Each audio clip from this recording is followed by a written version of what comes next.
හරි. අපි අන්තිමටම අපි ඉවර කරේ මධ්‍යන්නේ පිළිබඳ මධ්‍යන්නේ කොහොමද හොයන්නේ කියන සම්බන්ධ ප්‍රශ්නයක් 26 වෙනි පාඩමේ. එතකොට අපි ඒක සම්බන්ධව අද උදාහරණ ගානකින්ම පටන් අරගෙන අපි ඉස්සරහට යම් පාඩමේ. හරි. ලියා ගන්නකෝ ප්‍රශ්නය.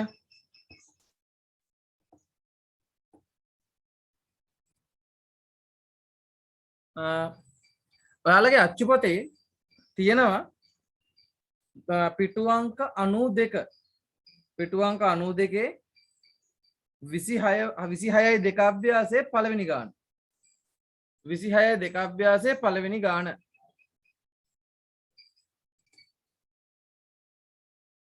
ලියා ගන්න ප්‍රශ්නය එළවලු එකතු කිරීමේ මධ්‍යස්ථානයකට ගොවීන් විසින්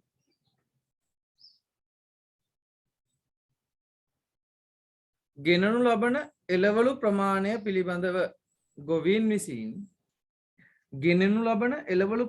පිළිබඳව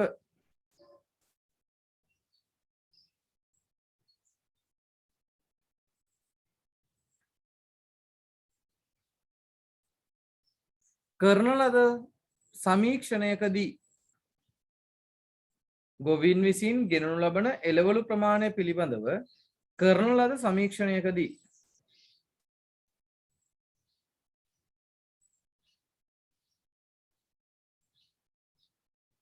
එක්තරා දිනක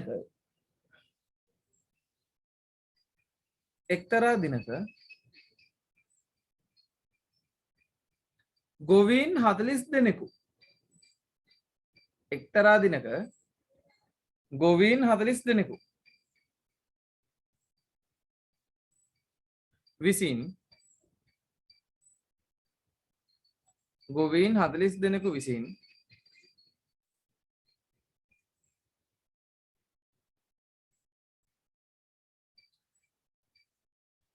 ගෙනනු ලබන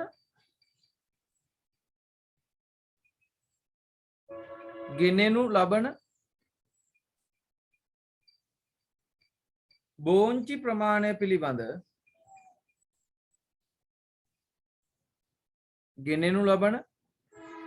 ප්‍රමාණය පිළිබඳ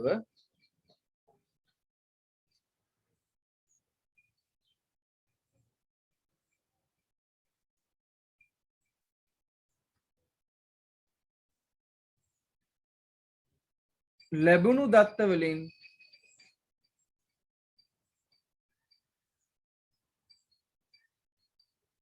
සැකසූ සංඛ්‍යා ව්‍යාප්තියක්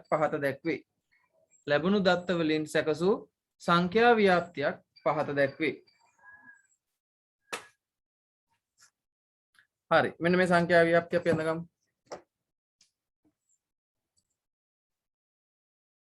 හරි. ලියා ගන්න ඒක යටින් පළවෙනි ප්‍රශ්නය.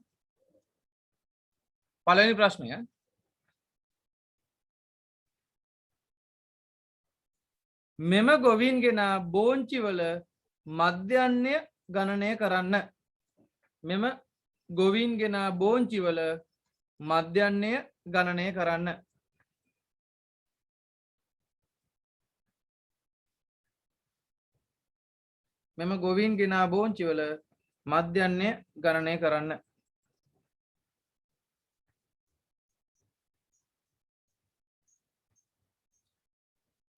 දෙවෙනි ප්‍රශ්නය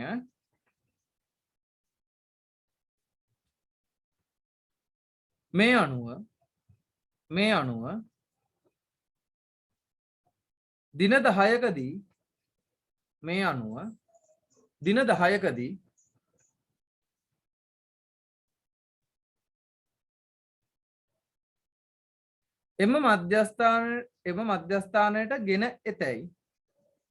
අනුව දින 10කදී එම මධ්‍යස්ථානයට ගෙන එතැයි බලාපොරොත්තු විය හැකි බෝංචි ප්‍රමාණය සොයන්න. මෙම මධ්‍යස්ථානයකට දින 10 ගෙන එතැයි බලාපොරොත්තු විය හැකි බෝංචි ප්‍රමාණය සොයන්න.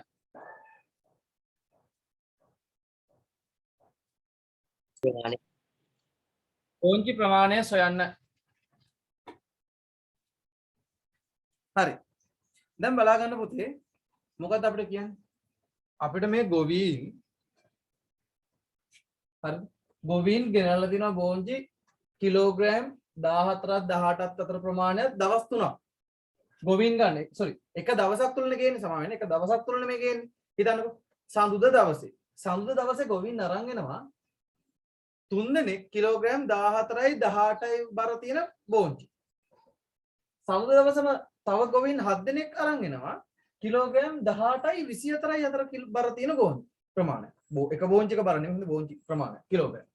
එතකොට 15 දෙනෙක් අරන් එනවා කිලෝග්‍රෑම් 22ක් 26ක් අතර බර තියෙන බෝංචි ප්‍රමාණය.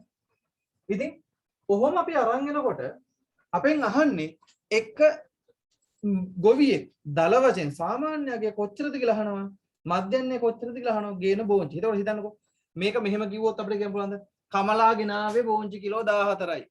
අමල් ගෙනාවේ බෝංචි කිලෝ 18යි. අපි නැත්නම් කියලා බලන්න සුනිමල් ගෙනාවේ බෝංචි කිලෝ 20යි. ඔහොම කියලා අපිට නිකන් අපි දල වශයෙන් දුන්නට අපිට කියන්න පුළුවන්ද මේ පොදුවේ හැමෝම ගෙනාව බෝංචි ප්‍රමාණවල සාමාන්‍යයක්. එහෙනම් අපි එතකොට ඒ වගේ වෙලාවකදී අපි සාමාන්‍යයක් හොයා ගන්නවා. එතකොට නේ කියන්නේ අද දවසේ දල වශයෙන් අපි කියනවා අර සාරාංශගත කරලා කියනවා අද දවසේ අපි දල වශයෙන් එක ගොවියෙක් බෝංචි කිලෝ මෙන්න මෙච්චර විතර වගේ ප්‍රමාණයක් ගෙනාවා.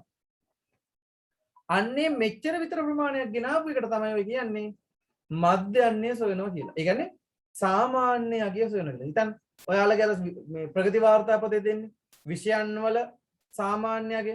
ඒ කියන්නේ හැම විෂයකටම එකම ප්‍රමාණයද? නෑ.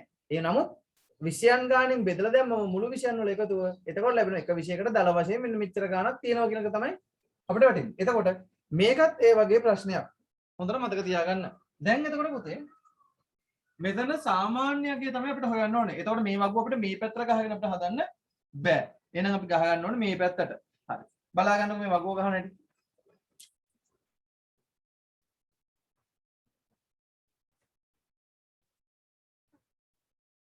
පළවෙනි තීරුව වශයෙන් අපිට එනවා. පළවෙනි තීරුව වශයෙන් පුතේ අපිට එනවා මොකද්ද? ස්කන්ධය නැත්නම් පන්ති ප්‍රාන්තරය මම ස්කන්ධය කියලාම දාන්න. ස්කන්ධය මොන වලින්ද? කිලෝග්‍රෑම් වලින් තියෙන්නේ අනිවාර්යෙන් ඒකකේ ලියන්න ඕනේ. ඒකකයක් තියෙනවා නම් ඒකකේ යටින් ලියන්න ඕනේ. හරි. මොනවද තියෙන්නේ? 14 18 ස්කන්ධ තියෙන ප්‍රමාණයක් තියෙනවා. ආයි 18 22 ස්කන්ධ තියෙන ප්‍රමාණයක් තියෙනවා. ආයි 22 26 ස්කන්ධ තියෙන ප්‍රමාණයක් තියෙනවා. ආයි 26 30 ස්කන්ධ තියෙන ප්‍රමාණයක් තියෙනවා. ආපහු 30 34 ස්කන්ධ තියෙන ප්‍රමාණයක් තියෙනවා. හරිනේ. මෙහෙමනේ බෝංචි අරන් වෙලා තියෙන්නේ. එතකොට දෙවෙනි තීරුව වශයෙන් අපිට වෙනවා මොනවද? ගොවීන් ගණන. ගොවීන් ගණන. එයා තමයි අපි හඳුන්වන්නේ සංඛ්‍යාතය කියලා. එයාටම තමයි කියන්නේ අපි සංඛ්‍යාතය කියලා. මෙයාට අපි ඉංග්‍රීසියෙන් අපි කියනවා simple f frequency. simple f වලින් හඳුන්වනවා නැත්නම් frequency කියලා කියන්නේ එයාටමයි. එතකොට සංඛ්‍යාතයේ ඉන්නවා 14ක් 18ක් බර තියෙන මේ බෝංචි ගෙනල්ලා තියෙන ගොවීන් 3 දෙනෙක්. 18ත් 22ත් අතර බර ගෙනල්ලා තියෙන 7 දෙනෙක්. එතකොට මේ ටිකම තමයි මෙතෙන්ට වැටෙන්නේ.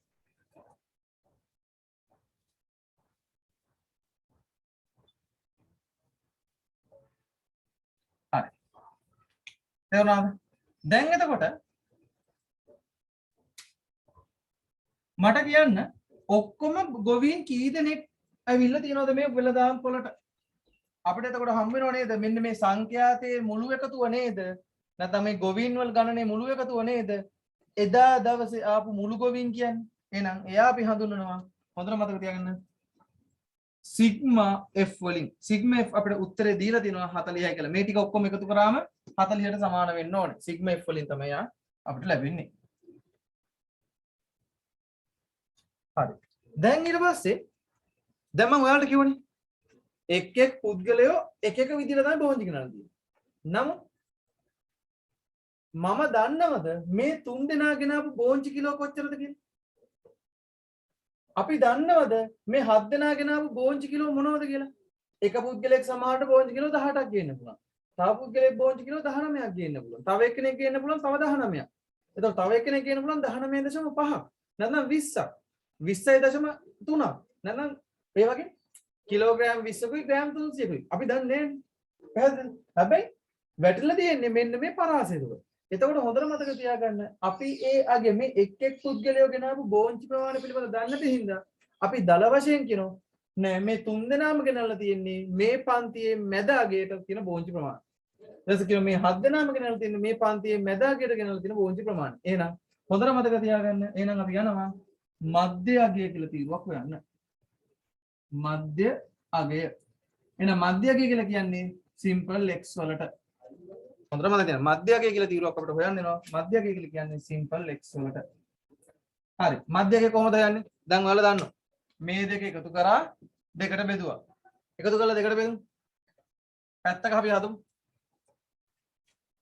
14යි 18යි එකතු කරාම කීයද? 14යි 18යි එකතු කරාම කීයද? 20යි 32යි නේ? 32 දෙකට බෙදුවම කීයද? 32 දෙකට බෙදුවම 16යි. එහෙනම් මේ දෙක අතර තියෙන වෙනස 16යි. හරිද? හරිද? ඊට පස්සේ 18යි 22යි අතර ගෙනල්ලා තියෙන බෝංචි ප්‍රමාණය හොයන්න. 18යි 22යි අතර තියෙන බෝංචි ප්‍රමාණය හොයන්න ඕන. එතකොට ඒකේ මධ්‍යකය හොයන්න කොහොමද? 18යි 22යි එකතු කරා දෙකට බෙදුවා. එහෙනම් 18යි 22යි එකතු කරා බෙදන්න දෙකෙන්. එහෙනම් 18යි 22යි එකතු කරාම 40යි. 40 දෙකට බෙදුවම 20යි. එහෙනම් මේකට අදාළ බෝංචි ප්‍රමාණය මධ්‍යගය 20යි. තේරුණාද? ඊට පස්සේ මේ 20 ඉන්නේ මෙතෙන්ට. ඊට පස්සේ 22යි 26යි අතර බෝංචි ගෙනාව ප්‍රමාණය කොච්චරද කියලා අහනවා. හරි. දැන් ඊට පස්සේ ඊළඟ පන්තියත් මම හොයනවා. ওই විදිහට මම ඊළඟ පන්තියත් මම හොයනවා. බලන්න 22යි 26යි එකතු කරනවා. එකතු කරනවා බෙදනවා දෙකකින්. 22යි 26යි එකතු කරාම 48යි. 48 දෙකෙන් බෙදුව ගමන් 24යි. එහෙනම් ඒකට අදාළ පන්තියට අදාළ එක 24යි. හරි. මේක දැන් අපි කරන්න පුතේ මෙන්න මෙහිම සිද්ධියක් අපිට ඊට පස්සේ අපිට පාවිච්චි කරන්න පුළුවන්. දැන් මේ පන්ති ප්‍රාන්තරවල සයිස් එක අනුව දැන් අපි හැම එකම බෙද හරිම ක්‍රමයේ තමයි අපි මේ හැම එකම බෙද බලන්න ඕනේ. නමුත් පුතේ වැරදිලා හරි මේ පන්ති ප්‍රාන්තරයක් අපිට මේ පන්ති ප්‍රාන්තරවල තරම සයිස් එක වගේ නම් අපිට අනිවාර්යෙන් මුල් තුන් දෙනා අපි හොයලා මුල් තුන් දෙනාම හොයන්න ඕනේ. මුල් තුන් දෙනා අපි හොයලා ඒ තුන් දෙනා යන රටාව බලා ගන්න. ඒ තුන් දෙනා වෙනස් වෙන රටාව බලා ගන්න.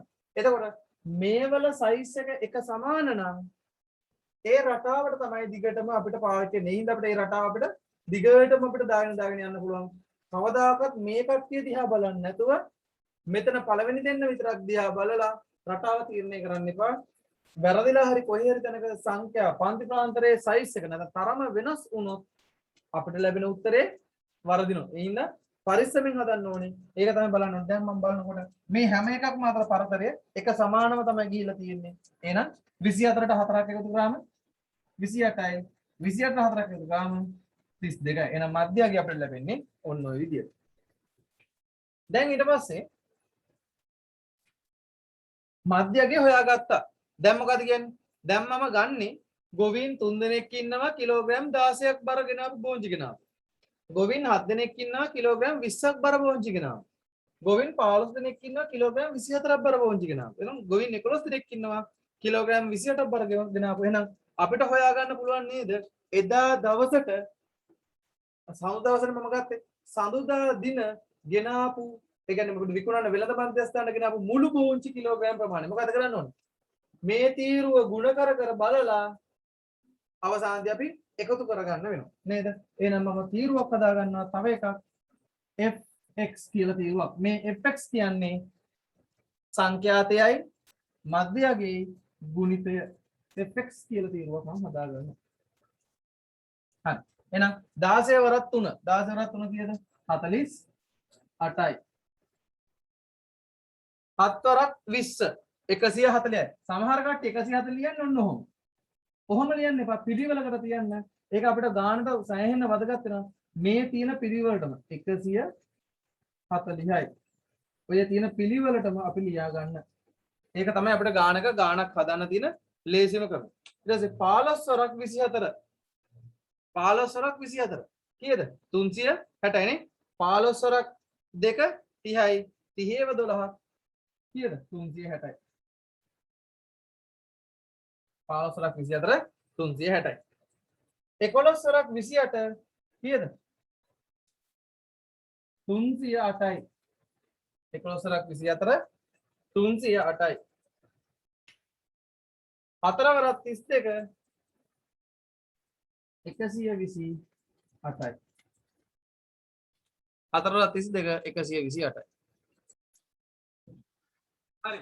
දැන් එතකොට පුතේ මොකද කරන්නේ? මේකත් මෙන්න මේ තීරුවේ මුළු එකතුව කියලා කියන්නේ මේ තීරුවේ මුළු එකතුව කියලා කියන්නේ එදා දවසට ගොවින්ගෙන ආපු බෝන්චි වල මුළු එකතුව කියලා. එදා දවසට ගොවින්ගෙන ආපු බෝන්චි වල මුළු එකතුව තමයි ඉතින් මේ එකතු කරමු. 8යි 8යි 16යි 16යි 8යි 24න් 4 දෙකක් ඉතුරුයි 4යි 4යි 8යි 8යි 2යි 10යි 10යි 6යි 16යි 16යි 2යි 18න් 8 එකක් ඉතුරුයි 1යි 1යි 2යි 2යි 3යි 5යි 3යි 3යි මේ 5යි 3යි 8යි 8යි 1යි 9. එහෙනම් එදා දවසට බෝන්චි ගෙනල්ලා තියෙනවා ගොවීන් කිලෝග්‍රෑම් 984ක්. 984 එදා දවසට බෝන්චි ගෙනල්ලා දෙනවා. මේ කියන්නේ මොකද? සිග්මා fx තමයි ඔය කියලා තියෙන්නේ. මේ කියලා තියෙන්නේ මොකද්ද? සිග්මා fx කියලා තියෙන්නේ. හරි. දැන් එතකොට පුතේ මොකද අපිට කියන්නේ? අපෙන් අහනවා එක ඒ දවසේ පහුදා දිනේ ගොවියෙක් සාමාන්‍යයෙන් බෝන්චි කොච්චර ගෙනාවද කියලා. සමුදා දිනේ ගොවියෙක් සාමාන්‍යයෙන් බෝන්චි කොච්චර ගෙනාවද කියලා ප්‍රශ්න. එතකොට පුතේ අපි විෂයන් වල පන්ති වාර්තාවේ ලකුණු වගේ නේද? එක විෂයකට ගත්තොත් සාමාන්‍යයේ තමයි ඔය අහලා තියෙන්නේ. ඒ වගේම තමයි මෙතන. මෙතන මොකක්ද අහන්නේ? එක ගොවියෙක් එදා දවසේ බෝන්චි ගෙනාවු සාමාන්‍යයේ තමයි ඔය අහලා තියෙන්නේ. එතකොට එක ගොවියෙක් එදා දවසේ බෝන්චි ගෙනාවු සාමාන්‍යයේ කොහොමද හොයන්නේ? මම ඔයාලට කිව්වා මධ්‍යන්නේ සමානයි මොකද වෙන්නේ? සිග්මා fx බෙදන්න ගෙනාවු මුළු බෝන්චි ප්‍රමාණය එකතුව බෙදන්න ඕනේ ගොවින් ගානෙන්. එතකොට ගොවින් ගානෙන් බෙදුවම තමයි අපිට ලැබෙන්නේ එක ගොවියෙකුට කොච්චර අගයක් තියෙනවද කියලා. එන්න සිග්මා fx තීව බෙදන්න ඕනේ සිග්මා f වලින්. සිග්මා fx තීව බෙදන්න ඕනේ සිග්මා f වලින්. එන සිග්මා fx කීයද? 984යි. 984 බෙදන්න ඕනේ නම් 40. හරි. 984 40න් බෙදලා බලමු. කොහොමද වෙන්නේ? 4 10යි 9ට 4 2යි. ඉතුරුයි 2ක්. දැන් මේකක් තමයි 18ට 4 18ට 4යි 4ක් 4 16යි 18න් 16ක් ගියාම ඉතුරුයි 2ක්. 24ට 4 6යි. එහෙනම් ලැබෙනවා 246 බෙදීම 10යි. එහෙනම් 244.6යි. මේක කිලෝග්‍රෑම් වලින් ඉවර වෙන්න ඕනේ. එතකොට පුතේ ආගන් එතකොට පුතේ මේ ලැබෙන්නේ එක ගොවියෙක් දල වශයෙන් දිනකට ගේන බෝන්චි ප්‍රමාණය. මේ ලැබෙන්නේ එක ගොවියෙක් දල වශයෙන් දිනකට ගේන බෝන්චි ප්‍රමාණය. එහෙනම් ගොවියෙකු දිනකදී ගෙන බෝන්චි ප්‍රමාණය කියලා 24.6 කිලෝග්‍රෑම්. ඔන්න ඔහොම අපිට ඉවර වෙන්න ඕනේ. නැත්නම් අපිට ලකුණු හම්බ වෙන්නේ නැහැ. පැහැදිලිද? හරි. දැන් ඊට පස්සේ පුතේ අපේ ඊළඟ ප්‍රශ්න මොකක්ද අහන්නේ? ඊළඟ ප්‍රශ්නෙන් අපෙන් අහන්නේ ඔය ගොවීන් ටික දවස් 10ක් එක දිගට ඔය බෝන්චි ගෙනාවොත් ඔය මධ්‍යස්ථානයට ඔය ගොවීන් ටික දවස් 10ක් එක දිගට බෝන්චි ගෙනාවොත් ඔය මධ්‍යස්ථානයට අපෙන් අහන්නේ කොච්චර කිලෝග්‍රෑම් ප්‍රමාණයක් අරන් ඇවිල්ලා තියෙනවද කියලා. එතකොට මේ හොයලා තියෙන්නේ එක මිනිස්සේ නැත්නම් එක වෙලෙන්දේ මධ්‍යස්ථානයට අරන් යන බෝංචි. එක ගොවියෙක් මධ්‍යස්ථානයට අරන් යන බෝංචි ප්‍රමාණය. එක දවසකදී. ඒකට ගොවීන් කී දෙනෙක් ඉන්නවද? 40 දෙනෙක් ඉන්නවා. ගොවීන් 40 දෙනෙක් ඉන්නවා. එක ගොවියෙක් මෙච්චරයි කියන්නේ. එහෙනම් ගොවීන් 40 දෙනාම කියන බෝංචි ප්‍රමාණය කොච්චරද? මේක වැඩි කිරීම මේක. එතකොට ඒකෙන් අපිට ලැබෙනවා එක දවසකදී මධ්‍යස්ථානයට අරන් එන බෝංචි ප්‍රමාණය ගොවීන් 40 දෙනාම. එතකොට අපෙන් අහන්නේ දවස් 10කදී. එහෙනම් දවස් 10කදී අරන් එන බෝංචි ප්‍රමාණය වුවොත් කොහොමද කරන්නේ? ඒක වැඩි කරන්න ඕනේ 10න්. එහෙනම් මේක දෙවෙනි ප්‍රශ්නෙට උත්තරය වෙන්නේ දින 10කදී ගෙන එතයි බලාපොරොත්තු වන අපේක්ෂිත ගෙන එතයි අපේක්ෂිත බෝංචි ප්‍රමාණය.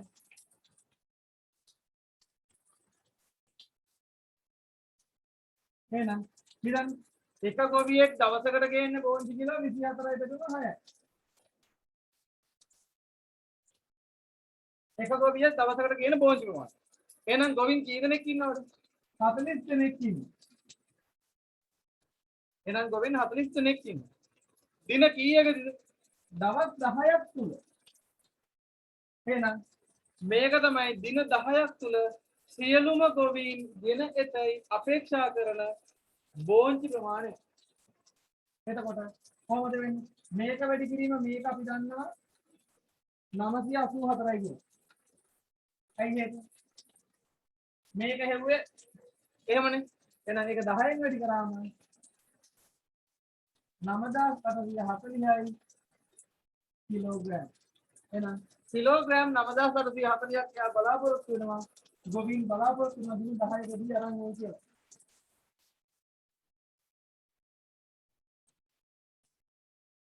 හරි. එහෙනම් ලියා ගන්න ඊළඟ මාතෘකාව උපකල්පිත මධ්‍යන්නේ ඇසුරෙන් මධ්‍යන්නේ ගණනය කිරීම. ලියා ගන්න මාතෘකාව උපකල්පිත මධ්‍යන්නේ ඇසුරෙන් මධ්‍යන්නේ ගණනය කිරීම. උපකල්පිත මධ්‍යන්නේ ඇසුරෙන් මධ්‍යන්නේ ගණනය කිරීම. හරි. දැන් බලන්න පුතේ මෙන්න මෙහෙම දෙයක් අපිට වෙන ඕනේ. දැන් අපි මේ ක්‍රමයට අපි හදුවොත් අපිට මුංචි ගැටලුවක් වෙනවා. මොකද හේතුව? මේ ක්‍රමයට අපි හදන්න ගියොත් මෙතන සංඛ්‍යාතය මොකද්ද තියෙන්නේ? ඒ මොකද්ද තියෙන අගයෙන් මෙතනින් ලැබෙන මධ්‍යකය ගුණ කරන්න වෙනවා. ඉතින් මේ මධ්‍යකය ගොඩක් ලොකු සංඛ්‍යාවක් බවට පත් වෙනවා. දැන් මේ පන්තිපාන්තර ගොඩක් ලොකු සංඛ්‍යාවක් වුණා. අපිට සංඛ්‍යාව කොච්චර ලොකු වුණත් අපිට කරන්න දෙන්නේ අපිට ගුණ කරන්න වෙන්නේ අන්නේ ලොකු සංඛ්‍යාවකින්. එතකොට සමහර වෙලාවට අපිට ගුණ කරගන්න ගියාම ඒක ඇත්තටම ගැටලුයි. එහෙම ගුණ කරන්න ගියාම අපහසුයි. මොකද මේ දෙන්න ගුණ කරන අපිට වෙනම පැත්තක අර ගුණ කර බලන්න වෙනවා. මතකනේ මේ වෙනම පැත්තක මේවා ගුණ කර බලන්න. නමුත් ඒක ගොඩක් ගැටලුකාරක තත්ත්වයක් නිසා අපි තව ක්‍රමයක් අපි හිතුවා. ඒකට තමයි කියන්නේ උපකල්පිත මධ්‍යන්නේ ඇසුරෙන් මධ්‍යන්නේ ගණනය කිරීම කියලා. එතකොට හොඳට මතක තියාගන්න උපකල්පිත මධ්‍යන්නේ ඇසුරෙන් මධ්‍යන්නේ ගණනය කිරීම කියන්නේ මේක හදන්න පුළුවන් තවත් විදියක්. ඒ කියන්නේ මේක ගොඩක් තව සාධාරණීකරණය කරනවා මධ්‍යන්නේ නැතුව මේක අපිට හරිම උත්තරේද? මේක හරිම උත්තරේද? නෑ. අපි දන්නේ නෑනේ මේ ගොවිය කොහොම ගෙනාවද කියලා. නමුත් අපි අපි නිකන් අපි හදාගෙන නිකන් අපි දේවල් දෙයක් ඔළුවේ තියාගෙන තමයි මේ මධ්‍යන්නේ හොයලා තියෙන්නේ නේ. එතකොට උපකල්පිත මධ්‍යන්නේ වලින් භාවිත කරනකොට මේ උත්තරේම නොවෙන්න පුළුවන්. නමුත් ඊට ගොඩක් ආසන්න තව නිවැරදි උත්තරයක් තමයි අපිට ලැබෙන්නේ. හරි. මේක උදාහරණකින් ඕන සාකච්ඡා කරන්න නැතුව අපිට මේක තේරුම් ගන්න අමාරුයි. හරි. ලියා ගන්න උදාහරණ ගන්න. එක්තරා ජල ව්‍යාපෘතියකින්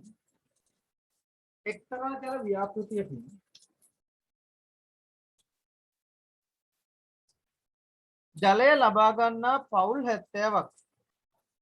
එක්තරා ජල ව්‍යාපෘතියකින් ජලය ලබා ගන්නා පවුල් 70ක්.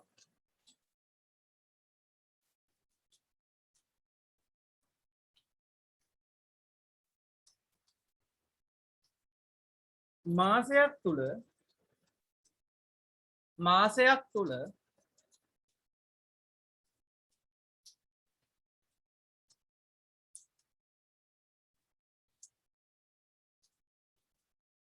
පරිභෝජනය කළ ජල ඒකක ගණන මාසයක් තුල පරිභෝජනය කළ ජල ඒකක ගණන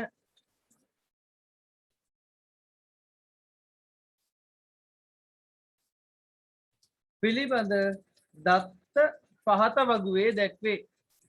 පිළිබඳ දත්ත පහත වගුවේ දැක්වේ.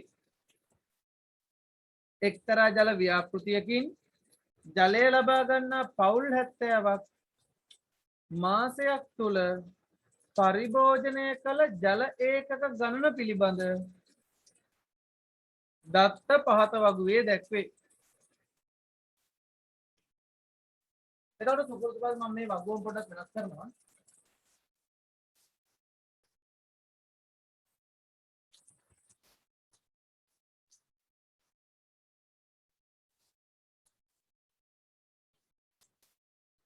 හරි.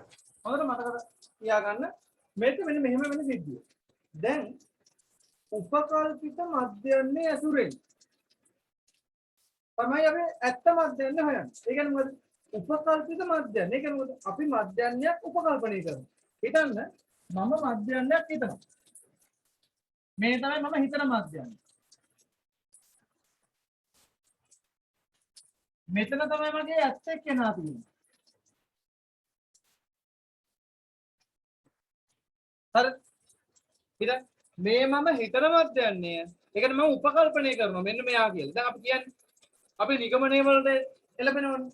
අපි යම් කිසි දෙයක් බලලා අපි නිගමනය කරනවා මේක මෙන්න මෙහෙම තමයි. අපි දැන් අපි මේ දවස්වල ගොයන් කපනවනේ. දැන් නම් ගොයන් කපන්න දෙන්නේ නැහැ. හරි. මේ දවස්වල ගොයන් කපනවනේ. ගොයන් කපනකොට අපි උපකල්පනය කරනවා V කන්ද ගැහුවට පස්සේ මෙතන නම් බෑග් 35ක් 40ක් විතර 35ක් විතර තියෙනවා කියලා. අපි උපකල්පනයක් කරනවා. නමුත් හරියටම 35 වෙන්නත් පුළුවන්. නැත්නම් 35ට වඩා වැඩි වෙන්නත් පුළුවන්. හැබැයි අඩු වෙන්නත් පුළුවන්. නමුත් මලු 35ක් කිව්වම මලු 60ක් ලැබෙන්න බෑනේ. නේ? 50 මලු 35ක් කිව්වම මලු 60ක් ලැබෙන්නේ නෑනේ. 50 මලු 35ක් කිව්වම මලු 10ක් ලැබෙන්න බෑනේ. නේ? අපි උපකල්පනය කරන එක ගොඩක් වෙලාවට ඇත්ත ප්‍රමාණයට ගොඩාක් කිට්ටුයි. තේරුණාද? ඇත්තම අගයට ගොඩාක් කිට්ටුයි. අන්නේ ඒක තමයි මෙතන තියෙන්නේ. අපි මම හිතන එක ඇත්ත අගයට වඩා පිටිපස්සෙන් තියෙන්නත් පුළුවන්. නැත්නම් ඇත්ත අගයට වඩා ඉස්සරහින් තියෙන්නත් පුළුවන්.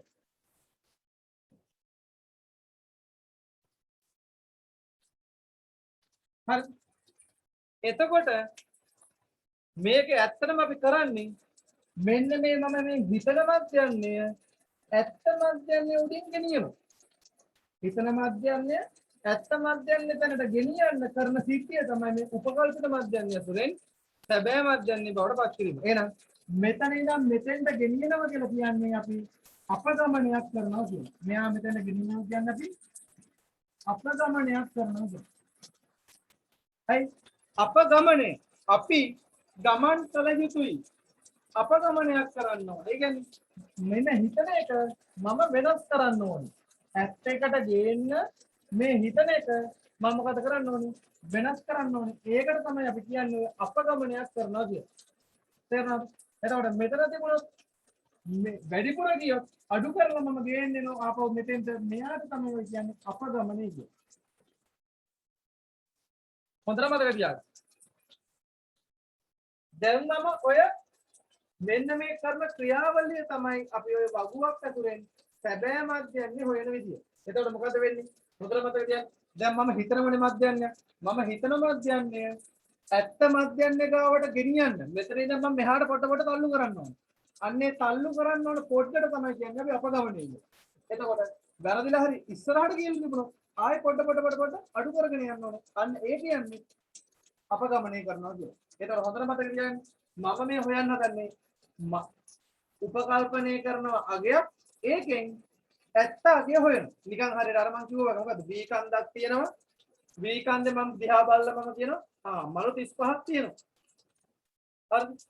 එතකොට අපිට ඇත්ත එක හර මලු 40යි. එහෙනම් මොකද වෙන්නේ? මලු 5ක් තමයි කොට එහාට වෙනස් කරන්න තියෙන්නේ. අන්නේ අර වෙනස් කරන්න වෙන මලු 5 තමයි අපගමනය කියලා අපි කියන්නේ. එතකොට හොඳට මතක තියාගන්න දැන් අපි මේකේ කොහොමද මේ තෝරගන්න. එතකොට මේ මම හිතන එක්කෙනා ගන්න පුළුවන් විදි ටිකක් තියෙනවා.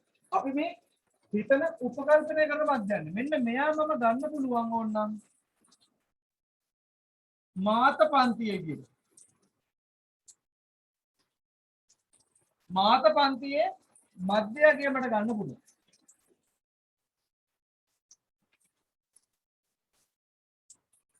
හරි. මට ගන්න පුළුවන් උපකල්පනය කරලා මම මේ හිතන කෙනා මාත පන්තියේ මධ්‍යයේ විදියට. නැත්නම් මට කැමති කෙනෙක් ගන්න පුළුවන් මට දීලා තියෙනවා. දී ඇති පුද්ගලයෙක් ඉන්නවා. එතකොට හොඳට මතක තියාගන්න අපිට කවුද දෙන්නේ දෙන කෙනා අනුව තමයි අපි යන්නේ. ගොඩක් වෙලාවට අපි සලකන්නේ මාත පන්තියේ මධ්‍යය තමයි උපකල්පනය කරන්නේ මධ්‍යන්නේ විදිහට. හරි. අපි බලමු මේක කොහොමද මෙන්න මේ ක්‍රියාදාමය කොහොමද අපි වගුවක් ඇසුරෙන් ගණන් ටික හදාගෙන යන්නේ කියලා. හරි. බලා ගන්නකො.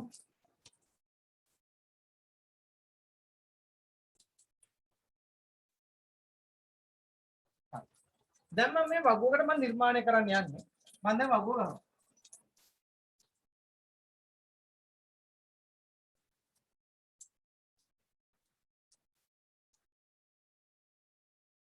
අර වගේමයි පල්ලෙහාට තමයි මම ගහන්නේ. මොකද්ද? පන්ති ප්‍රාන්තර.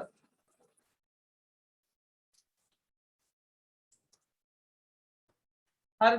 පන්ති ප්‍රාන්තර. පන්ති ප්‍රාන්තර වෙන්නේ කවුද?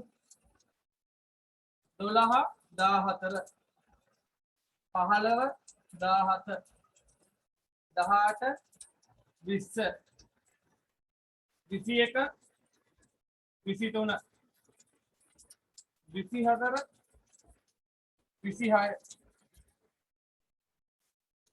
27 29 මේ තමයි මගේ පන්ති ප්‍රාන්තර ටික.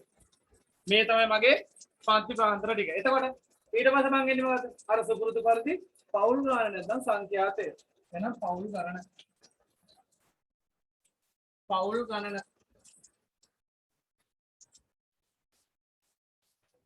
හරි. කොහොමද පවුල් ගණන හොයාගන්නේ? දීලා දෙනවා. මෙයා 5යි, මෙයා 9යි, මෙයා 11යි, මෙයා 26යි, ආයි මෙයා 11යි, මෙයා 8යි. එතකොට ඔක්කොම පවුල් කීයක් ඉන්නවද? Sigma F. සිග්මා F කියන්නේ කීයද? මේ ටිකේ පවුල් වල මුළු ඔක්කොගම එකතුව. මේ අපි හඳුනන්නේ සිම්පල් F වලින්. මෙයාගේ මුළු එකතුව කීයද? එකතු කරන් එන්න. මුළු එකතුව කීයක් අපිට ලැබෙනවද? 70ක් අපිට තියෙන. පවුල් 70ක් තමයි අපි ඔය සෙල්ලම කරන්නේ. හරි. දැන් ඊට පස්සේ මෙන්න මෙතනින් එහාට අපි යනවා මෙන්න මේ වගේ සීලයක්. මොකද්ද? මධ්‍යය අපි හොයනවා. සාමාන්‍ය පරිදි සුපුරුදු පරිදි අපි කරන දේ මොකද්ද? මේක හෙව්වට පස්සේ මධ්‍යය අපි හොයනවා. එක්සලාගේ අපි හොයනවා. හරි. මධ්‍යය අපි කොහොමද හොයන්නේ?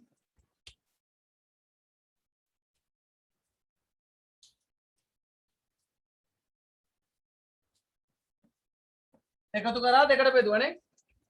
මේ දෙන්න එකතු කරා දෙකට බෙදුවා. එහෙනම් කීයද එන්නේ? 13යි 16යි 19යි 22යි 25යි 28යි. එකතු කර බලන්න.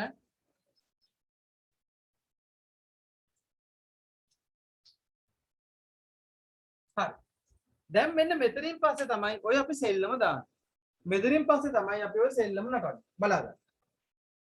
දැන් මම හොයනවා උපකල්පිත මධ්‍යන්ත. ඒ කියන්නේ මොකද්ද? අර මම ඔයාලට කිව්වේ මම දැන් තීරණය කරනවා මෙන්න මෙයා තමයි මධ්‍යන්ත කියලා. මම හිතනවා අර කියන්නේ අර V කන්දේ මම හිතනවා දැන් තියෙන්නේ මේ කන්දේ හැටියට නම් V back 25යි. නැත්නම් V back 35යි. අන්න අර 35 තමයි මම හිතපු කෙනා. එහෙනම් හොතර මතක තියාගන්න උපකල්පිත මධ්‍යන්ත විදිහට අපි සලකන්නේ වැඩිපුරම බහුලවම මාතපන්තියේ මධ්‍යගය. මාතපන්තියේ මධ්‍යගය. ඒ කියන්නේ මොකද්ද? වැඩිපුර වාර ගණනක් යෙදিলা තියෙන පන්තියේ මැද. එහෙනම් වැඩිපුර වාර ගණනක් යෙදিলা තියෙන කෙනා අඳුර ගන්න කොහොමද? මෙතනින්. එහෙනම් වැඩිපුර වාර ගණනක් යෙදিলা තියෙන්නේ 26. එයාට අදාළ පන්තිය කවුද? 21 23 පන්ති. එයාට දාලා මධ්‍යකය කවුද? 22. මෙයා තමයි මගේ උපකල්පිත මධ්‍යන්නේ. මම මෙයා මෙතනින් අල්ලහට ඉතලත් දාන්නම්. මෙයාට තමයි කියන්නේ අපි උපකල්පිත මධ්‍යන්නේ. තේරුණාද? ඒ අපි හඳුන්වනවා ඉංග්‍රීසි කැපිටල් A අකුරෙන්. ඉංග්‍රීසි A කැපිටල් A අකුරෙන් අපි එයා හඳුන්වනවා. අපිට පේන්නේ තමයි. මෙයා මම හඳුන්වනවා ඉංග්‍රීසි කැපිටල් A අකුරෙන්. උපකල්පිත මධ්‍යන්නේ මම ඉංග්‍රීසි කැපිටල් A අකුරෙන් හඳුන්වනවා. හරි. මම දැන් ඊට පස්සේ යනවා අපගමනය හොයන්න. මොකද්ද මේ අපගමනය කියන්නේ? අපගමනය කියන්නේ මොකක්ද දන්නවද? මේ සැබෑ මධ්‍යන්නේ ඉඳලා උපකල්පිත මධ්‍යන්නේ කොහොමද මේ හැසිරීම කියලා වෙනස් වීම තමයි අපගමනය කියලා පිළිගන්නේ. එතකොට මේ අපගමනය හොයන්නේ හරි ලේසි ක්‍රමයකට. අපගමනය හොයන්නේ මෙන්න මෙයානේ උපකල්පිත මධ්‍යන්නේ.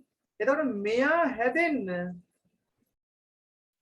අනිත් අය මම මොනවද කරන්න කියලා. මෙයාගේ ඉඳන් මම මෙයාලා හැදෙන්න කොච්චර මම මෙයාට කරන වෙනස්කම මොකද්ද කියලා තමයි බලන්න. ඒ කියන්නේ මොකද්ද බලන්න. 22 ඉඳලා 23 22 ඉඳලා 13 හැදෙන්න මම 22ට මොකද්ද කරන්න ඕන?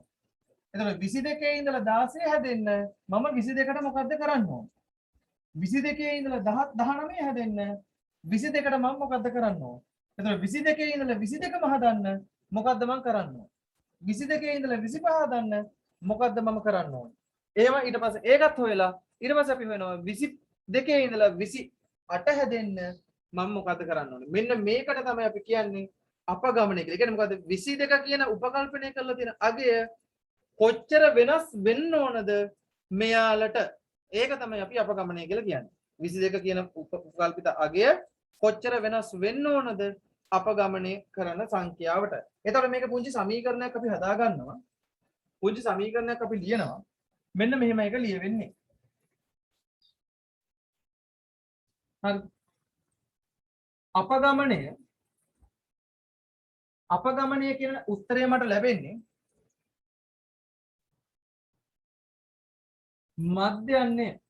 මධ්‍ය අගය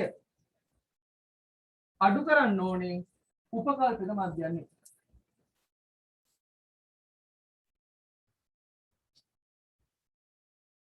හොඳට මතක ගන්න. මධ්‍ය අගයෙන් අඩු කරන්න ඕනේ උපකල්පිත මධ්‍යන්නේ. එතකොට තමයි මට අපගමන ලැබෙන්නේ. මම මේක මෙහෙම සමීකරණයකට දුන්නට ඔයාලට ලේසි ක්‍රමයක් කියලා දෙන්නම්. දැන් බලන්න 22කින් මම 19 හදන්න මම 22කට මොකද කරන්න ඕනේ? 22කින් මම කීයක් අඩු කරන්න ඕනද? 3ක් අඩු කරා නම් නේද මට 19 ලැබෙන්නේ? නේද? 22කින් මම 3ක් අඩු කරා නම් නේද මට 19 ලැබෙන්නේ? එහෙනම් බලන්න අපගමනය ලැබෙන්නේ මධ්‍යන්නේ. 19 අඩු කිරීම 22 නම් 22කින් 3ක් අඩු වුණාම තමයි මට මෙයා ලැබෙන්නේ. 22කින් කීයක් අඩු වුණාමද මෙයා ලැබෙන්නේ? 22කින් 6ක් අඩු වුණාම තමයි මට මෙයා ලැබෙන්නේ.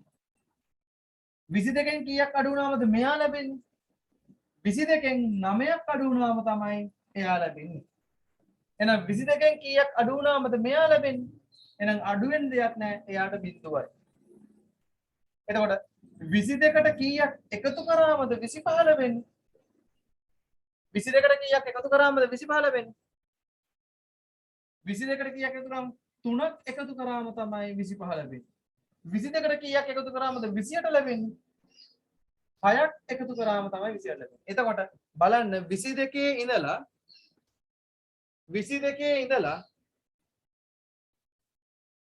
මේ මධ්‍ය අගය කොච්චර වෙනස්කමක් වෙනවද එයාට තමයි අපි කියන්නේ අපගමනය කියලා. එතකොට මෙන්න මේ අපි උපකල්පනය කරලා තියෙන මධ්‍යන්නේ උපකල්පනය කරලා තියෙන මධ්‍යන්නේ ඉඳලා අනිත් සංඛ්‍යාවලට සිදු කරන වෙනස්කමට තමයි අපි ඔය කියන්නේ අපගමනය කියලා.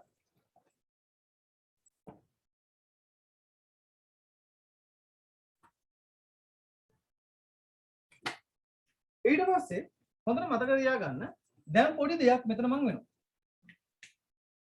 දැන් මම වෙන අපගමනය මම හොයනවා. දැන් මම හොයනවා මේ අපගමන කොච්චර වෙනස් වුණාද? ඒ කියන්නේ අපි හෙව්වේ මොකද? අපි නිකම් මධ්‍යන්නේ හෙව්වේ. දැන් මම හොයන්න හදන්නේ අපගමන වල වෙනස් වීම කොච්චරද කියලා. එකතුව. එහෙනම් මම හොයන්නේ කොහොමද? සංඛ්‍යාතය ගුණ කරනවා අපගමනේ සිග්මා FD කියලා තීරුවක් මම හදා ගන්නවා. හොඳට මතක දැන් සංඛ්‍යාතය මම ගුණ කරනවා අපගමණයෙන් සිග්මා FD කියලා මම තීරුවක් අලුතෙන් හදා ගන්නවා. එතකොට මේ සිග්මා FD කියලා කියන්නේ හොඳට මතක තියාගන්න අපගමනයේ සිදුවන වෙනස්කම්. අපගමනයේ සිදුවන වෙනස්කම් වල එකතුව තමයි මම මේ හොයන්න හදන්නේ. හිතන්නකෝ. අපිට ලැබෙනව නේද 5 දෙනෙක් ඉන්නවා මධ්‍යන්නේ 13 වෙච්ච. ඒ කියන්නේ ඒ 13ේව පහක් තියෙනවා කියන එක නේ අදහස් වෙන්නේ. එතකොට 13ේව පහක් තියෙන එක අදහස් වුණාම එතකොට ඍණ 9ේව පහකුත් තියෙනවා කියන එක නේ අදහස් වෙන්නේ. ඇයි? සෑම 13කටම අපගමනය 9යි. සෑම 13කටම අපගමනය 9යි. එතකොට 13ේව පහක් තියෙනවා කියන්නේ අපගමනයේව පහක් තියෙනවා. 16ේව 9ක් තියෙනවා කියලා කියන්නේ 6ේව 9ක් තියෙනවා. අපගමනයේව 9ක් තියෙනවා. එතකොට 19ේව 11ක් තියෙනවා කියලා කියන්නේ ඒකට දාලා අපගමනයේව 11ක් තියෙනවා. එහෙනම් හොඳට මතක තියාගන්න සංඛ්‍යාතය අපගමනයෙන් ගුණ කළාම තීරුවක් හදා ගන්නවා FD කියලා තීරුවක්. එහෙනම් FD තීරුව හැදෙන්නේ මේ විදිහට. එතකොට මෙතන ඉන්නේ කොහමද? මෙන්න මේ තීරුවම ලියන විදියක් තියෙනවා. මේක ඔයාලා එක එක කට්ටිය එක එක විදිහට ලියනවා. ඒක කිසි ගැටලුවක් නැහැ.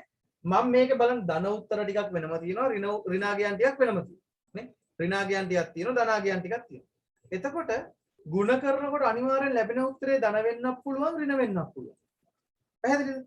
ඒක නිසා මම කරන්නේ මේක ඇතුලේ ඔයාලට නොකිය කෑලි දෙකකට කඩා ගන්න. ඍණ කට්ටිය මේ පැත්ත ලියනවා ධන කට්ටිය මේ පැත්ත ලියනවා. තේරුණාද? ඍණ කට්ටිය එහා පැත්ත ලියනවා ධන කට්ටිය මේ පැත්ත ලියනවා. බලමු ලියන්න. 5 වරක් 49. sorry 5 වරක් 9 45යි. මොන 45ද? ඍණ 45යි. 9 වරක් 6. 9 වරක් 6 කීයද? 54යි. මොන 54ද? ඍණ 54යි.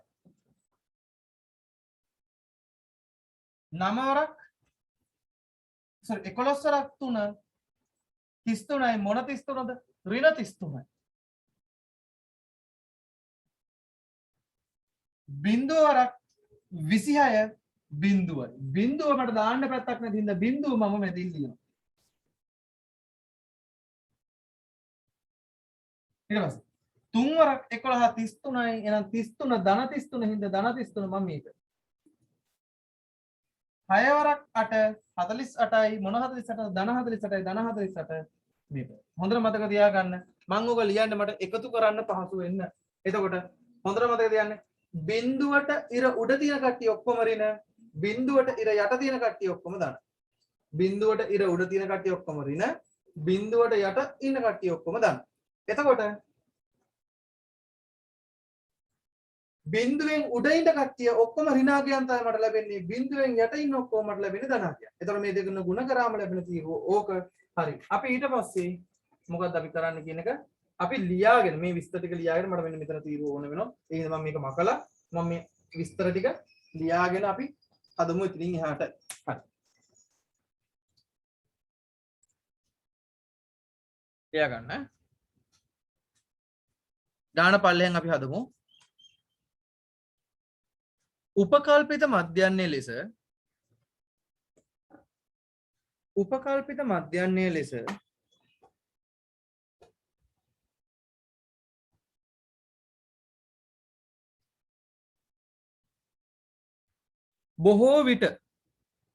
උපකල්පිත මධ්‍යන්නේ ලෙස බොහෝ විට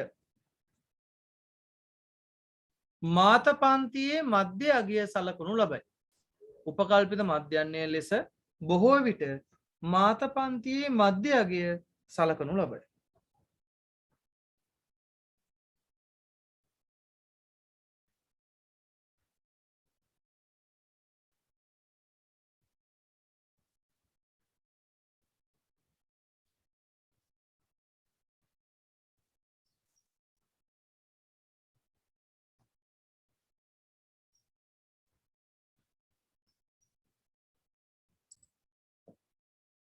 එය ඉංග්‍රීසි කැපිටල් A අකුරෙන් හඳුන්වයි. එය ඉංග්‍රීසි කැපිටල් A අකුරෙන් හඳුන්වයි.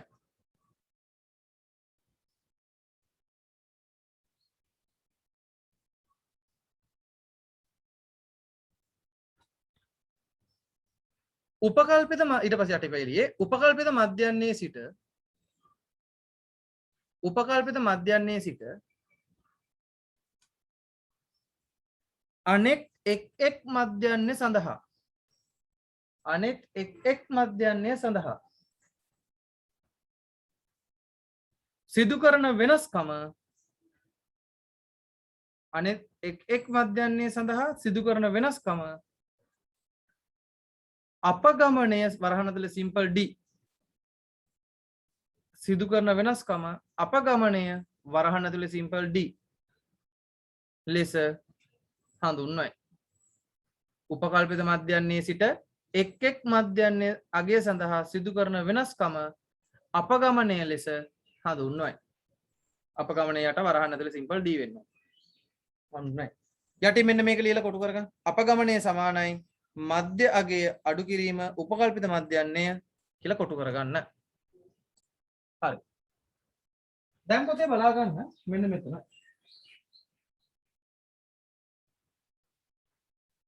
දැන් බලා ගන්න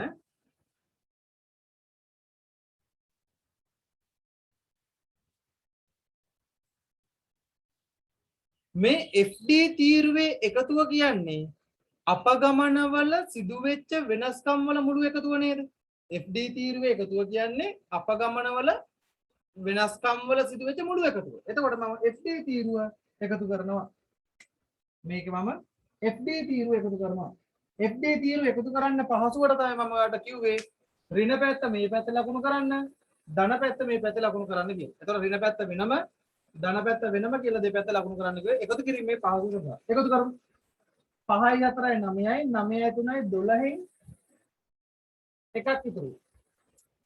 1යි 4යි 5යි 5යි 5යි 10යි 10යි 3යි 13යි. වෙන ලකුණයි ওই විදිහටම පල්ලෙහාට වඩනවා. ඊට පස්සේ මේ පැත්ත 3යි 4 මේ 3යි 8යි 11න් එකක් ඉතුරුයි. 1යි 2 1යි 3යි 4යි 4යි 4යි 8යි. 81 අඩු කිරීම 132. එහෙනම් සිග්මා FD කියන්නේ මේ දෙන්නගේ සුළු කිරීමට. එහෙනම් සිග්මා FD කියන්නේ මේ දෙන්නගේ සුළු කිරීමට. සුළු කරමු. 132න් 81ක් අඩු කරමු. 132න් 81ක් අඩු කරමු. 1යි 3න් බෑ 13න් එකක් 8ක් ගියාම 5යි. ඍණ 51යි. ඍණ 51යි. හොඳට මතක තියාගන්න. මෙන්න මෙතෙන්ට මෙන්න මේ ඍණ ලකුණ ද නැත්නම් ධන ලකුණද කියන එක ගොඩාක් වැදගත්. මේ ගාන හදන්න ඍණ ලකුණද ධන ලකුණද කියන එක ගොඩාක් වැදගත්. හොඳට මතක තියාගන්න. දැන් එතකොට මේ තියෙන්න හොයාගෙන අපගමනවල සියලු අපගමනවල මුළු එකතුව වෙච්ච සියලු අපගමනවල මුළු එකතුව තමයි මම මේ හොයාගෙන තියෙන්නේ. දැන් එතකොට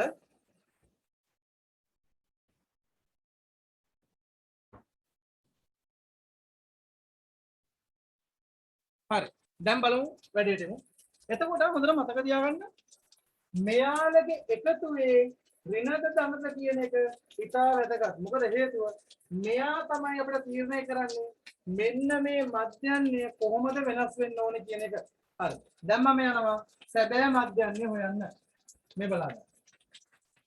සැබෑ මධ්‍යන්නේ අපි හොයන්නේ ඉස්සෙල්ලා අපි යන් අපගමන වල මධ්‍යන්නේ හොයාගන්න. එහෙනම් මුලින්ම යනවා මම අපගමන වල මධ්‍යන්නේ හොයන්න. අපි දන්නවා මොකක මධ්‍යන්නේ හෙව්වත් අනිවාර්යෙන් අපගමන වල මධ්‍යන්නේ හෙව්වත් නිකම් මධ්‍යන්නේ හෙව්වත් මොකද සිග්මා FD බෙදන්න ඕනේ සිග්මා F වලින්. ඒක තමයි අපිට ලැබෙන්නේ අපගමන වල මධ්‍යන්නේ. අපගමන වල මුළු එකතුව බෙදනවා අපගමනයේ වෙන්න පාවිච්චි කරපු හිටපු මුළු සංඛ්‍යාවෙන්. මේකෙන් තමයි මට ලැබෙන්නේ අපගමන වල මධ්‍යන්නේ. හොඳට මතක තියාගන්න. මේ තමයි මට අපගමන වල මධ්‍යන්නේ. ඒතර මම සැබෑ මධ්‍යන්නේ මොකද හඳුන්වන්නේ ඉංග්‍රීසි කැපිටල් A වලින්. දැන් මම යනවා මේ උපකල්පිත මධ්‍යන්නේ සැබෑ මධ්‍යන්නේ හොයන්න. සැබෑ මධ්‍යන්නේ අපිට ලැබෙන්නේ හොඳට මතක තියාගන්න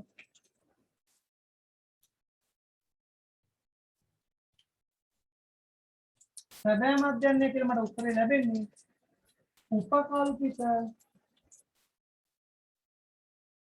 මධ්‍යන්නයට එකතු කරනවා අපගමනවල මධ්‍යන්නේ සැබෑ මධ්‍යන්නේ කියලා මට ලැබෙන්නේ උපකල්පිත මධ්‍යයන්ට එකතු කරනවා අපගමන වල මධ්‍යන්නේ මේක තමයි මට සැබෑ මධ්‍යන්නේ කියලා මම හොයන්නේ.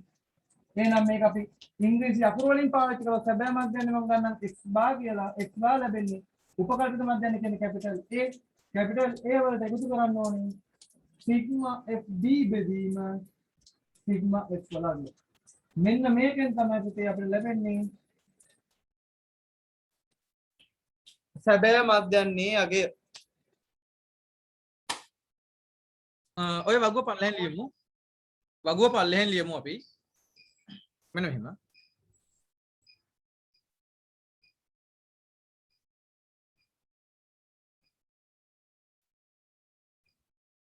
අපගමනවල මධ්‍යන්නය සමානයි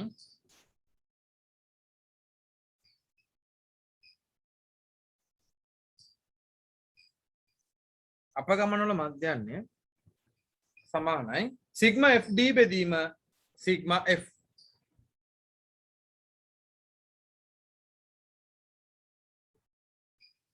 සිග්මා fd බෙදීම සිග්මා f.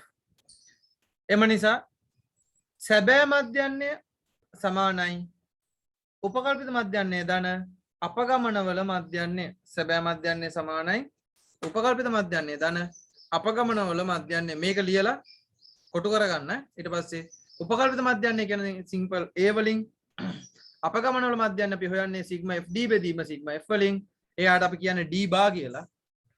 හරිද? නමුත් අපි ඒක ලියන්නේ නැහැ. එනමුත් සිග්මා මේ x බා සමානයි නැත්නම් x බා කියන්නේ සැබෑ මධ්‍යන්නේ සමානයි a ධන සිග්මා fd බෙදීම සිග්මා f කියලා කොටු කරගන්න. හරි. දැන් අපි බලමු මේ සමීකරණයට අනුව මේ ප්‍රශ්නේ අපි හදන්න. හරි. එහෙනම් අපි සැබෑ මධ්‍යන්නේ හොයමු.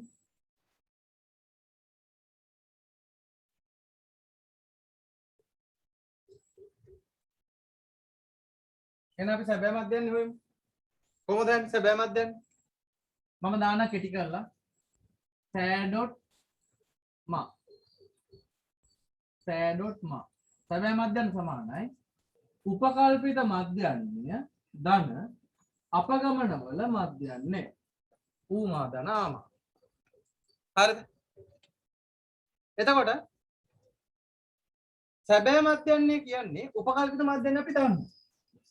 a ධන පොඩින්න සිග්මා fd බෙදීම සිග්මා f. a වලගේ අපි දන්නවා. a කීයද? 22යි. a වලගේ අපි දැන් දන්නවා a කීයද? 22යි. සිග්මා fd කීයද? ඍණ 51යි. සිග්මා fd කීයද? ඍණ 50යි. අනිවාර්යෙන් වරහණක් දාලා පටන් ගන්න ඕනේ. ඍණ 51යි. සිග්මා f කීයද? 40 නේ. සිග්මා f කීයද? සරි 70යි සමාන. සිග්මා f කීයද? 70යි. මේකෙන් බෙදලා උත්තරයක් අපි ගන්න වෙනවා. එහෙනම් 22 එකතු කිරීම ධනයි ඍණයි ඍණ වෙනවා ඍණ 0.7යි 2යි 8යි කියලා උත්තරයක් මට ලැබෙනවා. 0.7යි 2යි 8 කියලා උත්තරයක් ලැබෙනවා. හරිද? එහෙනම් 22කින් මේක අඩු කරාම තමයි මට ලැබෙන්නේ ඇත්ත මධ්‍යන්නේ. එහෙනම් මොකද්ද වෙන්නේ? 22කින් අර සංඛ්‍යාව අඩු කරමු. මෙහෙම ලියන්න පුළුවන් අපිට 22.0.7යි අඩු කරමු. එහෙනම් මෙතන යනවා 10යි 10න් 8ක් 2යි. මෙතන තියෙන 9න් 9න් 2ක් 7යි. මෙතන තියෙන 9න් 9න් 7ක් 2යි. මෙතන තියෙන 1යි 21යි. එහෙනම් උත්තරය වෙන්නේ සැබෑ මධ්‍යන්නේ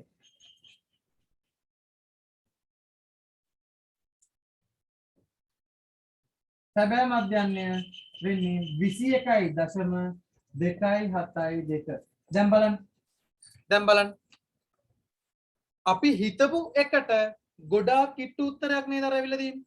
අපි හිතපු කෙනාට. එතකොට හොඳට ඔළුවේ තියාගන්න. අපි උපකල්පිත මධ්‍යන්නේ ගොඩක් වෙලාට අපි ගන්නේ නැත්නම් මේ පන්ති වගුවේ සෙට් එකෙන් හරි මැද. උපකල්පිත මධ්‍යන්නේ විදිහට ගන්න මේ ටිකෙන් හරි මැද. 1 2 3 4 5 6 එතකොට ගොඩක් වෙලාවට මෙයා හෝ මෙයා නැත්නම් අපි ගන්නේ මෙන්න මේ තියෙන මාතපන්තියේ මධ්‍යගය. හරිද? එතකොට පන්ති වලින් හරි මැද නැත්නම් මාතපන්තියේ මධ්‍යගය තමයි අපි සලකන්නේ. එතකොට මේ කියන්නේ උපකල්පිත මධ්‍යන්නේ අණු අපි සැබෑ මධ්‍යන ඇත්ත මධ්‍යන්නේ අපි හෙව්වා. දැන් හිතන්න දැන් මම ඔයාලට කිව්වනේ අර අපි උපකල්පනය කරලා තියෙන මෙහෙම. අගය. හරිද? ඇත්ත මධ්‍යන්නේ මෙතන තියෙන්නේ. මේ තමයි මගේ ඇත්ත මධ්‍යන්නේ. උපකල්පන කරපු මධ්‍යන්නේ මට ඇත්ත මධ්‍යන්නට වඩා වැඩි වෙලා නේද? ඇයි උපකල්පනය කරු මධ්‍යන්නේ උපකල්පනය කර මම 22යි ඇත්ත මධ්‍යන්නේ 21යි 0.272. නමුත් උපකල්පනය කරු මධ්‍යන්නේ ඇත්ත මධ්‍යන්නට වඩා වැඩි වෙලා. මෙන්න මේ මෙතන ඉඳන් මෙන්න මෙතනට තල්ලු කරන එකට තමයි ඔය කියන්නේ අපගමනය කියලා අපි හොයන්නේ. තේරුණාද? ඔය අපගමන වල මධ්‍යන්නේ කියලා අපි හෙව්වේ ඒක අපගමනය තමයි ඔය 0.72 8 කියලා කියන්නේ. තේරුණාද? මෙන්න මේ තල්ලු කිරීම. මෙතන තව මෙයා තව 0.72 8ක් තල්ලු කරපු ගමන් මට ඇත්ත මධ්‍යන ලැබෙනවා. ඉතින් මේක මෙච්චර දුරට අපිට දැනගන්න ඕනේ. නමුත් අපි කොහොම දැනගත්තම හරි. එතකොට මේ තමයි අපි පාවිච්චි කරන සැබෑ මධ්‍යන්නේ. හරි. සර් හරි. අපි උදාහරණ ගණනක් අපි බලමු. හරව ගන්න පිටු අංක 95 26යි 3 අභ්‍යාසය. හරව ගන්න පිටු අංක 95 26යි 3 අභ්‍යාසය. හරි. 26යි 3 අභ්‍යාසය ඒකට අදාළ වගුව විස්තර ටික ලියා ගන්න අපි ඉඩ තියාගමු. බලා ගන්න. මම මේ ගානට අදාළ වගුව මේ අතර අඳින්න නැතුව 26යි 3 අභ්‍යාසය 26යි 3 අභ්‍යාසය පළවෙනි ගාන මම මේ පැත්තටම දාලා වගුව මම අඳගෙන යනවා. විභාගෙට දුන්නත් අපි ආයි මේ දිගට ඇඳ ඉන්නේ නෑ. මේ පැත්තට දාලා තමයි වගුව අඳින්න පාවිච්චි කරන්නේ. හරි.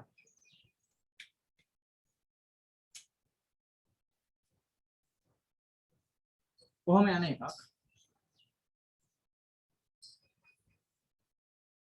මොකද කියන්නේ? පළවෙනි එක තමයි පන්ති ප්‍රාන්තර මොනවද තියෙන්නේ? අපි පොඩ ප්‍රශ්න කියවමු.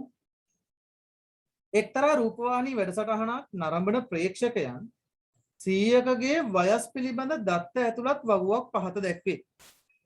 එක්තරා රූපවාහිනී වැඩසටහනක් නරඹන ප්‍රේක්ෂකයන් 100කගේ දත්ත පිළිබඳ ඇතුළත් වගුවක් තමයි මේ දීලා තියෙන්නේ. ඒ කියන්නේ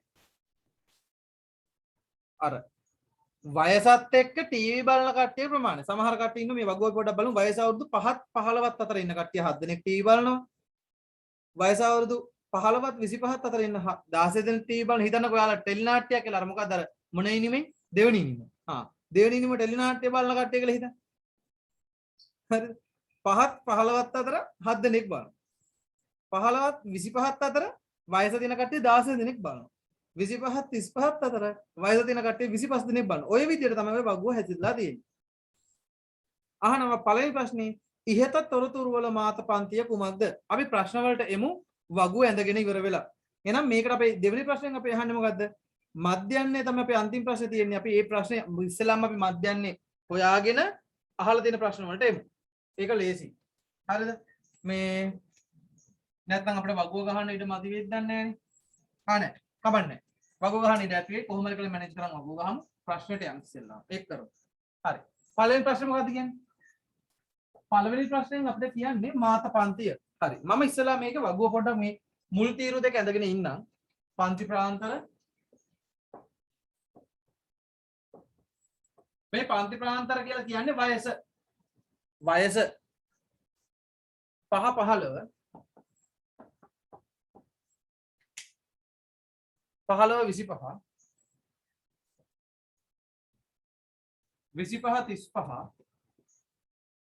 35 35 45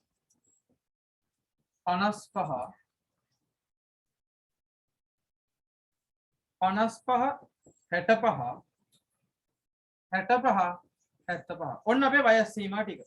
එතකොට ඉන්න සංඛ්‍යාව ප්‍රේක්ෂකයන් නැත්නම්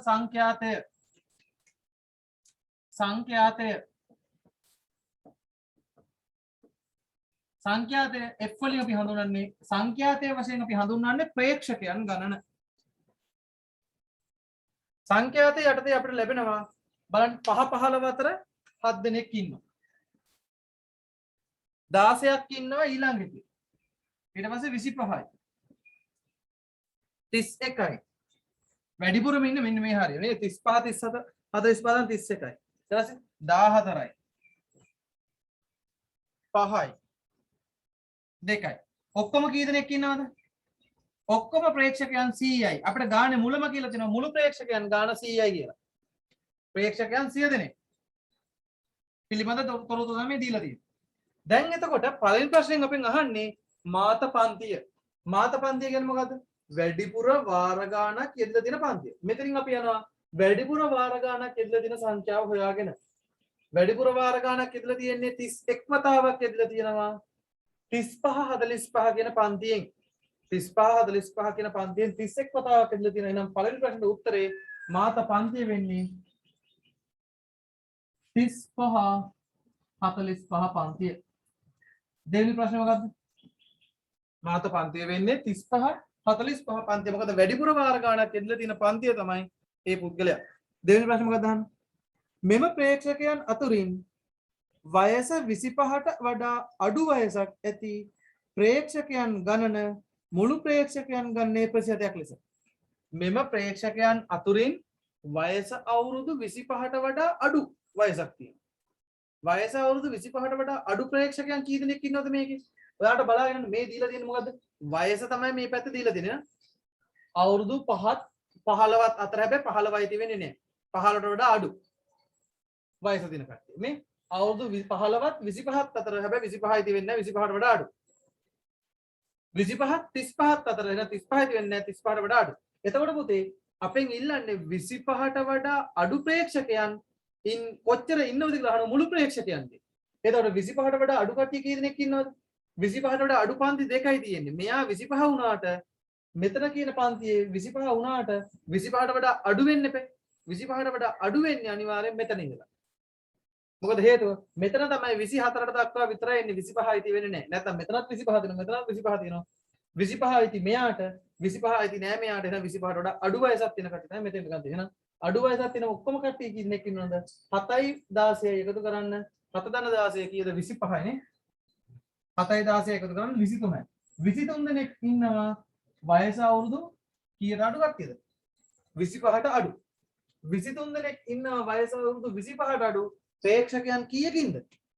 100 දෙනෙක්ගෙන්. ප්‍රේක්ෂකයන් 100 දෙනෙක්ගෙන් 23 දෙනෙක් ඉන්නවා නම් එහෙනම් 100ට 100ක් බලන්න. එතකොට තමයි ඉන්න ප්‍රතිශතය ලැබෙන්නේ 0.2කට 0.2ක් වුණා 123.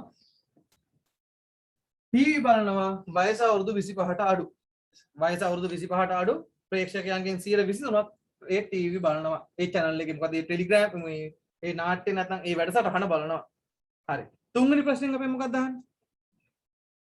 තුන්වෙනි ප්‍රශ්නෙන් අහනවා 35ත් 45ත් පන්තියේ මධ්‍යයගේ උපකල්පිත මධ්‍යයන්යෙන් ලෙසගෙන 35 45 පන්තියේ මධ්‍යයගේ උපකල්පිත මධ්‍යයන් ලෙසගෙන මෙම වැඩසටහන නරඹන ප්‍රේක්ෂකයෝගේ මධ්‍යන්න වයස ආසන්න පූර්ණ සංඛ්‍යාව සොයන්න. හරි.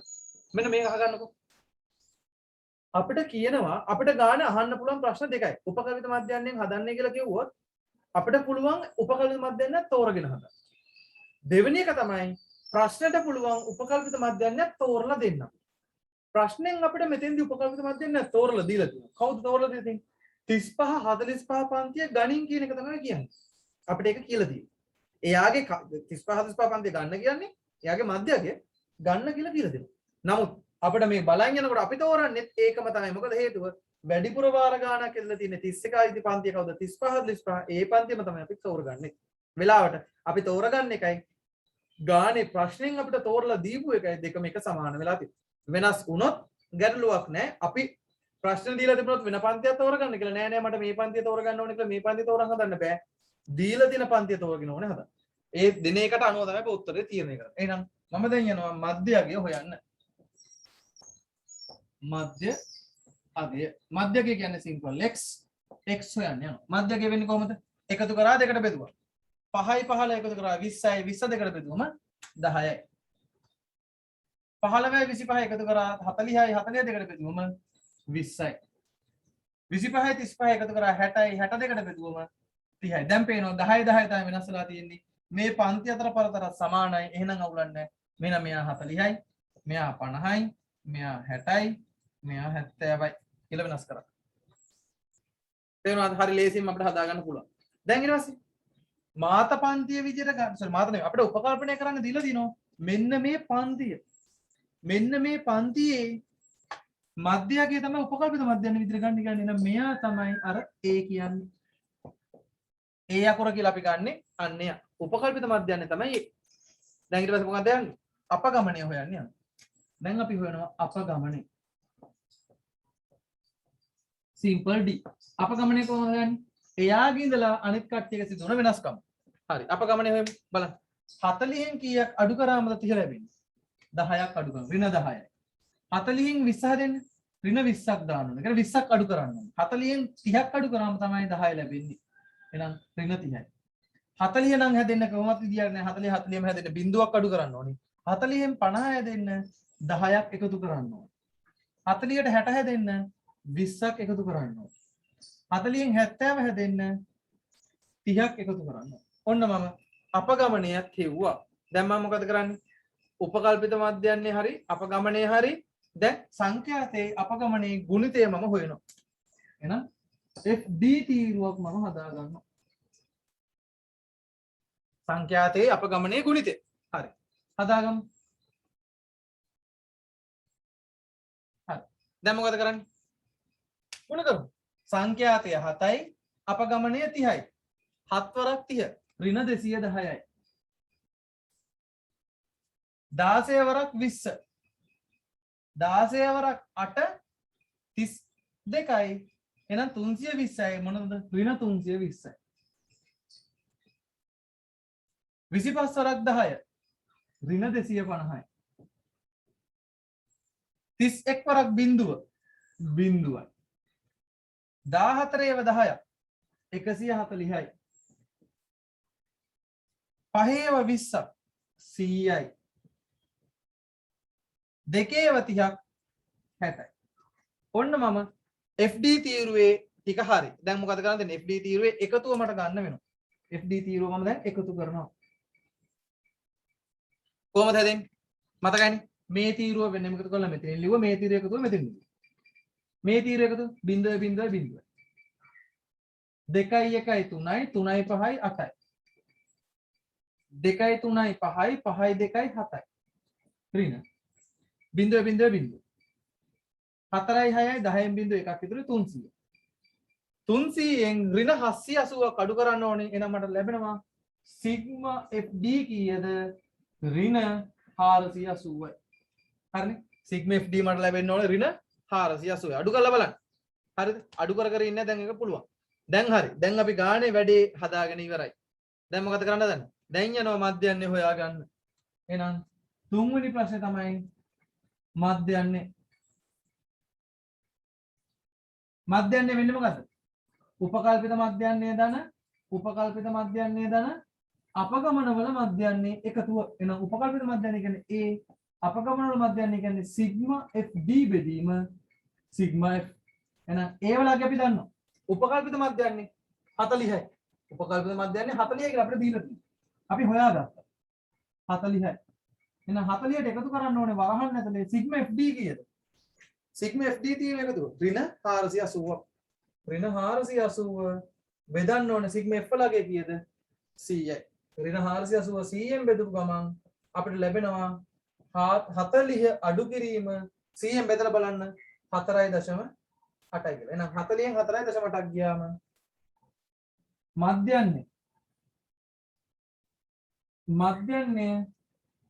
මධ්‍යන්නේ කීය දෙන්නේ 35.2යි. එහෙනම් මට ලියන්න පුළුවන් මධ්‍යන්නේ විදිහට 35.2ක්. කවුද මේ මධ්‍යන්නේ කියලා හොයන්නේ? සාමාන්‍ය වයස. අපෙන් ඉල්ලන්නේ මොකද්ද? ආසන්න පූර්ණ සංඛ්‍යාවට ඉල්ලන්නේ 35.2යි කියනකොට ආසන්න පූර්ණ සංඛ්‍යාව කියන්නේ කීයද? අවුරුදු 35ක් වගේ තමයි. අවුරුදු 35ක් වගේ තමයි අදලා වශයෙන් අපිට ගන්න වෙන්නේ. එතකොට හොඳට මතක තියාගන්න මොකද්ද මේ? පන්ති ප්‍රාන්තරත් එක්ක අපි සලකලා ඒ ප්‍රෝග්‍රෑම් එක බලන ඒ වැඩසටහන බලන එක් මිනිසෙකුගේ දල වශයෙන් වයසක් බැලුවා. නමුත් හැමෝම එහෙමද? මෙතන ඉන්නෝ අවුරුදු 15ට අඩු අය. අවුරුදු 25ට අඩුවක් තියෙනවා. නමුත් දල වශයෙන් අවුරුදු 35යි කියලා අපි ඉවර කරනවා. මේක තමයි අපි මධ්‍යන්නේ කියලා අපි දාන්නේ. තේරුණාද?